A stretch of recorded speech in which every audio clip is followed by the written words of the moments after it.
পক্ষ থেকে শুভেচ্ছা নেবেন।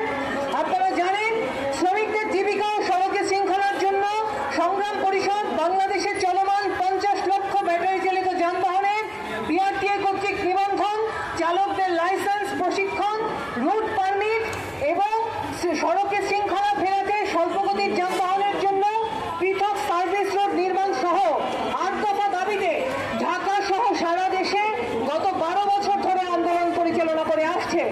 একই সাথে ব্যাটারি চালিত যানবাহন